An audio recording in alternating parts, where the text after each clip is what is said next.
You're listening to IOE Insights, the UCL Institute of Education podcast at University College London.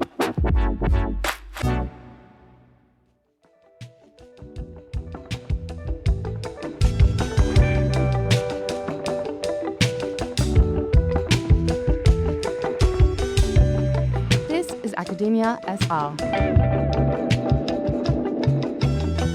the podcast for anyone and everyone figuring out life in academia. This is Academia EL, the podcast for early career academics. I am Zeinab El Khateeb. I'm a lecturer and teacher education at the IOE UCL Faculty of Education and Society. In this series of episodes, we are going to hear stories about academic journeys, achievements, and legacy, which we hope will inspire you to embark on your own adventure as an early career researcher. Today, I'm delighted to welcome Professor Nicola Walshe in the studio here with us. She is the Pro-Director Education at the IOE, Executive Director of the UCL Center for Climate Change and Sustainability Education, and the Education Strategic Lead for the UCL Climate Crisis Grand Challenges. Her work also includes research exploring climate change and sustainability education across whole school ecosystems. Nicola, welcome to the podcast and thank you for joining us today. No, thank you very much for having me. Pleasure. First, it would be helpful if you could provide the audience with an overview of your academic journey and progression to the present day. Yes, of course. So it isn't really, I guess, a typical traditional academic journey, although I guess there's lots of different permutations of what that might look like, particularly within a faculty, which includes education, of course. If I start when I did my undergraduate degree, I actually did an undergraduate degree in BSc Geography and Geology and went straight on to do a PhD in glaciology. So that was geophysics. I spent a lot of time in the high Arctic and in Iceland looking at effectively water flow through glaciers and the impact of water flow on the speed of which glaciers were flowing. So a very different background sort of from a research perspective than where I am now. And I think that's been a real advantage in giving me that interdisciplinarity, because I started off as a sort of pure scientist and with positivist research where I didn't ever have to think about the ethics of working on a glacier, although I suspect now you might need to think a little bit more about that. So very different. Absolutely, yeah. I worked a little bit and then I decided that I really wanted to become a teacher and trained to be a geography teacher. I did my initial teacher education and I started teaching. But I missed while I was teaching, I loved teaching, I loved being in the classroom, but I missed that sort of academic thinking.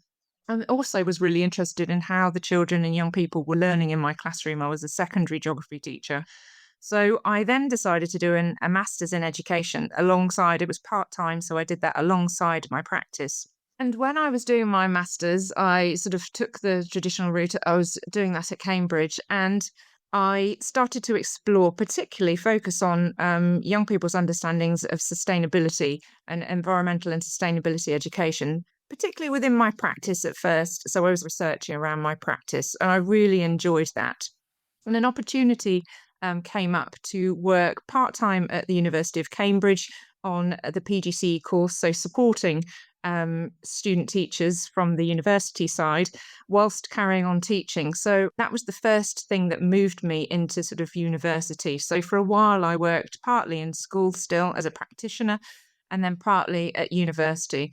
And I loved that. And at the same time I started a family. So I stopped the school part and I ended up just working at Cambridge, of ultimately leading the PGCE geography there. And although my contract there didn't formally have research in it, I really loved that part of the work. There was a lot there of researching my practice, so researching the practice with the student teachers and also researching practice in school. So very much focusing on geography education research, engaging with the geography teacher education community more widely, as well as thinking and focusing a lot on the sustainability element as well. sort of fast forwarding a little bit, I moved from Cambridge to Anglia Ruskin University. That was the first time I had research in my contract, firstly as a senior lecturer, then I became deputy head of school and head of school there. And that was where I continued to collaborate and collaborate further because I formally had research in my contract. It was where I got my successful first application for a UKRI funded grant. So I got an AHRC funded application for eco capabilities, which was a project looking at the effect of arts in nature practice on young children's well-being and nature connection. So really at that point, I was able, through my collaborations and these new opportunities, to broaden my research beyond just geography teacher education and looking more broadly at climate change and sustainability education. And then I suppose the sort of latest chapter in the journey was moving to UCL, which is coming up to 4 years ago now.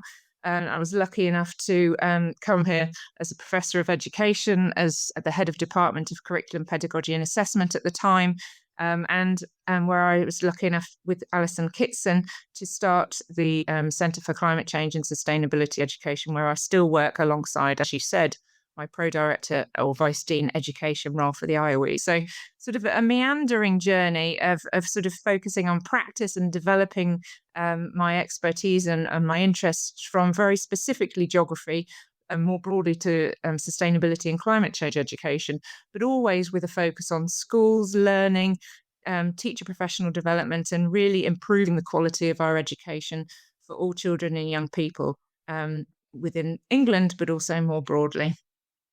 Excellent. That's a really interesting story. And sustainability, I have to say, that's something we work hard in teacher education to make it cross subjects. Every subject in education can promote sustainability and keep it ongoing topic in teacher education. Brilliant. Thank you for sharing that interesting story. That leads us to the next question. Which professional accomplishment, which you have already touched on, or initiative do you consider the most significant to date?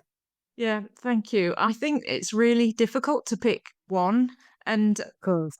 I sound really stupid, but I still feel a certain excitement when I get a publication, publishing a paper, and for me that the excitement and the sense of accomplishment of doing that never goes. So, and I remember still the first time it was from the first paper I ever had published in an academic journal was from my master's program, which, as I said, I did when I was still teaching in the classroom. And I remember feeling such a sense of accomplishment. It's perhaps not quite the same, but I do still feel that. So I think it's still important to recognize those small things that contribute to that bigger sense of achievement and that you're making progress. I think more recently, one of the things that I think is most significant is in my engagement with policymakers. So the work that I do to engage with both through formal and informal channels, but also more broadly internationally through my work with the British Council in countries like Iraq, through project work that we're doing in Egypt. So thinking about working with policymakers and providing and supporting them with evidence to sort of make an impact, I find really, really significant moments, because it feels like, and for me, doing research which is making a difference and which is important because it affects change is really significant. So those policymaker engagements are important. But I suppose the single one thing is setting up the Centre for Climate Change and Sustainability Education. As I said, that was co-founded with Dr. Alison Kitson, who's a history educator at the IOE. I'm very lucky to work with her and a broader group of wonderful colleagues across the research team, professional development, the associate fellows.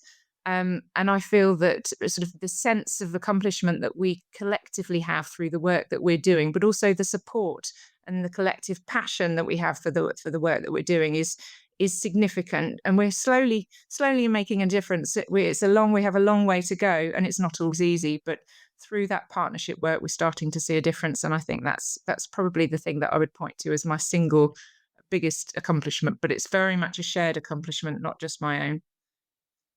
Absolutely. I mean, I can see it where it's going from teacher education perspective and the student teachers as well. Sustainability, which is, it focused on a bigger picture. The impact that will be much, much bigger. And thank you for sharing that with us. Okay, so were there any individual, which I'm sure you've just mentioned about Alison, who inspired you? It could be more than one individual, inspired your intellectual development, and did your research focus align with their interests? So I count myself as being very lucky to have a lot of different people who have inspired or supported me across my career. It does tend to be people I encounter directly through work, and it's varied at different points in my career, as I say. So when I was an early career researcher with a sort of geography teacher education focus, particularly when I was leading the PGC geography in Cambridge, Professor David Lambert, in particular, would be someone that stood out to me. He was very eminent in the geography teacher education field. He was a professor of geography education at the IOE, of course. First of all, he was somebody who I looked up to. I read his work, and it really stimulated thinking. But then, as I got to know him through various conferences and events, he became a real mentor. We're still very much in touch, and I still regularly see him. So he's sort of been a constant source of inspiration and support throughout my career. But I also wanted to mention, because this is really important to me, particularly through the leadership parts of my career, that I feel like I've worked with a number of really strong women academics who have been hugely inspirational in the academic leadership that they've shown, the way that they have a successful research career, but also demonstrate and role model very ethical leadership, um, caring and compassionate leadership. And that they're not necessarily in my specific field. In fact, they're not, but they've been significant in framing my own development and allowing me to see what's possible, and also sort of encouraging and supporting me to sort of take leaps and progress through my career. And an example would be Professor Catherine Lee, who was my head of school and Deputy Dean as now Dean at Anglia Ruskin University. So somebody that, as I say, who I have felt has supported and nurtured me, but also through their own career, both academic research, but also teaching and leadership have been really inspirational. But I will also say that I am also now I'm inspired by some of the early careers researchers I work with. So some of the research fellows, they're sort of innovative thinking and they're hardworking and they push the boundaries of climate change and sustainability education, research and policy engagement. And I still feel that I learn an awful lot from them. So I think it's really important to remember that people who are inspirational can come in all shapes and sizes, but also different times in your career and life that might be in places that you wouldn't necessarily expect them. And I really do learn a lot and very much value, particularly the research fellows that I work with at the moment. Absolutely. I completely agree with you because when I was a teacher, I did action research. I learned a lot from the children in the classroom. Yes, exactly. Similar. It's that partnership of learning, isn't it? We learn from one another and that's showing practice. Yes, absolutely.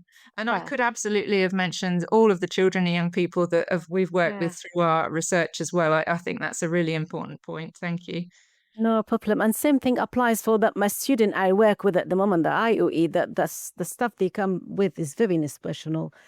Okay, thank you so much for sharing that with us. Last question. What your academic advice would you have for the early career researcher, which you just mentioned, and that can include staff members and students, and both, because we have staff members who are also students.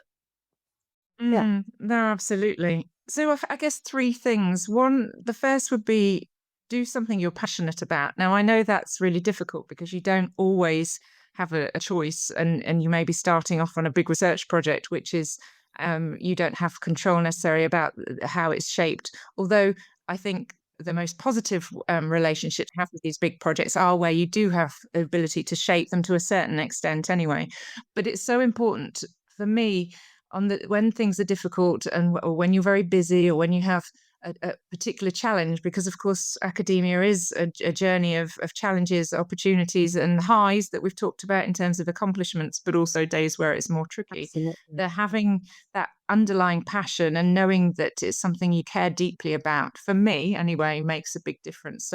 So knowing that or believing strongly that all children and young people should have a strong entitlement for climate change and sustainability education, wanting to overcome the inequalities in that educational experience, for me, drives things that I do even on the most difficult days. So try to do something wherever possible that you really care about.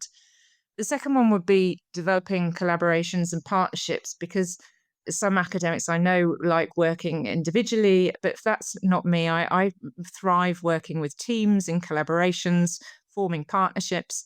And as we've already alluded to, that might be people in academia, it might be senior professors, it might be early career researchers, but it also might be some of our students who are wonderful co-researchers. Or when I've worked with artists before, or teachers, I try to include them and build them into projects where they become co-researchers with me as well. So engaging with a whole range of different stakeholders and collaborating and forming those partnerships, again, helps, I think, strengthens very much the research that we're doing, but also gives you that sense of community, which helps you to keep going, gives you more opportunities.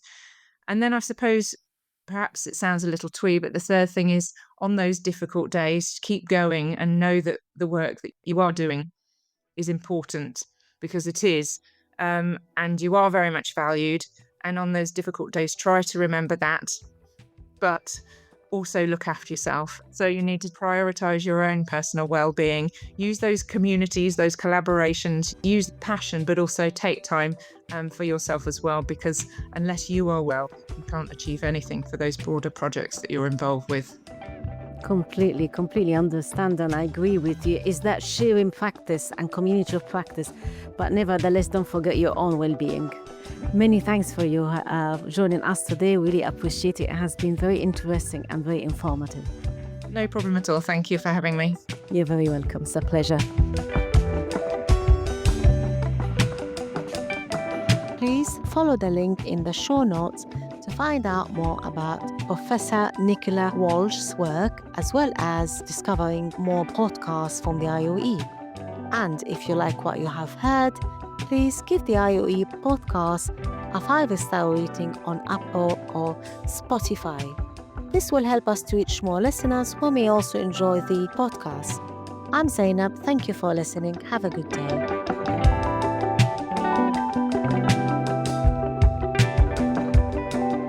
Academia et al. Is brought to you by the IOE's Early Career Network and IOE Marketing and Communications. The podcast is presented by Zeinab El Khateeb. The theme music was composed by Ronnie Shu, editing by Teresa Baker of UCL Educational Media, and Jason Alagan is the executive producer of the IOE podcast.